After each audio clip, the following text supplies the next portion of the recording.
Travis Reier and Charlie Potter from outside Tuesday night's practice on the University of Alabama campus. Practice number 2 of the day for the Crimson Tide. And Charlie, we didn't get to video a whole lot. I think they were wanting to work on some specifics on the defensive side of the ball, but interesting to see some movement among some of those defensive players during the allotted time we were in there.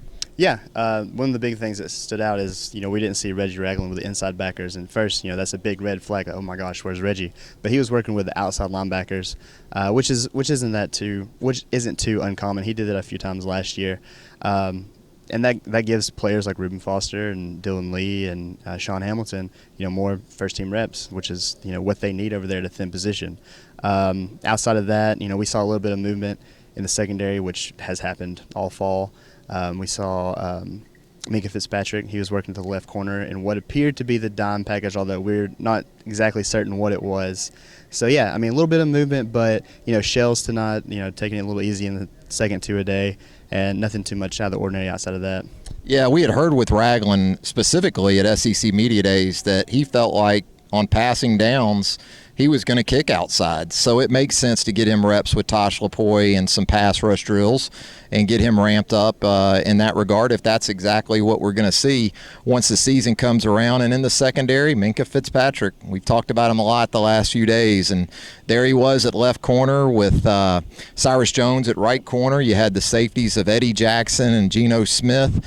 Looked like Maurice Smith at the star, and Tony Brown playing what might have been the dime back. Now, again, as Charlie said, it's a little muddled right now and still working on a lot of different things. But you talk about a dynamic 6 that you could put out there if that is indeed what they end up doing.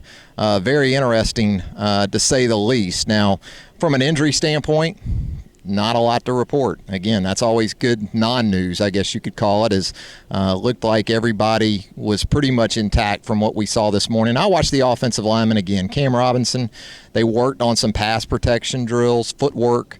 He's moving great. Yeah. No problem there. Otherwise, I didn't really notice anybody. I guess Chris Black still a little bit. Well, he actually looked like he was running some routes. He was at the back of the line, and he was moving a little gingerly, but he was actually running routes, which he didn't do this morning. So that's a step in the right direction for him. Again, Marlon Humphrey didn't do much, although he was doing a little bit of stretching with a trainer, which is, I guess, a good sign. That pulled muscle is still hampering him a little bit. But it's good to see Chris Black gradually do a little bit more.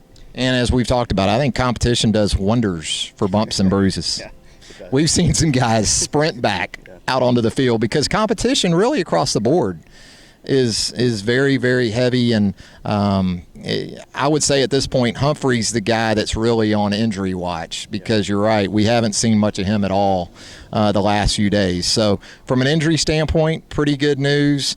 As we move back into a single practice on Wednesday, another 2 a day on Thursday, ramping up towards the big scrimmage on Saturday at Bryant-Denny Stadium. Anything else you got for us? Not really. We saw a little bit of the guys actually moving to the slot. Usually we just see 2 lines of receivers, but they actually worked with some slot receivers and moving in motion, and that's where Chris Black being limited, as you said, gives room for other guys. We saw Parker Barano and Richard Mullaney both working there, and it's not surprising to see either one of those guys. I know Richard Mullaney saw some reps there in the practice with the first team, and that that's to be expected. We've heard a lot of high things out of him.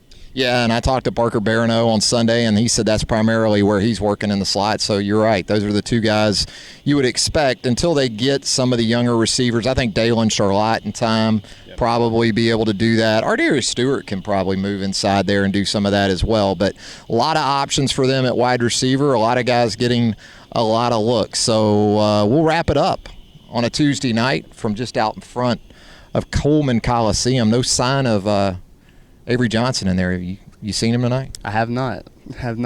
He's busy. He's been busy, but no sign tonight. Probably in there toiling away at about the 7:30 or 8 o'clock mark Central Time. So for Charlie Potter, I'm Travis Reier, reminding you to join us for more coverage of 2015 Fall Camp right here on BamaOnline.com.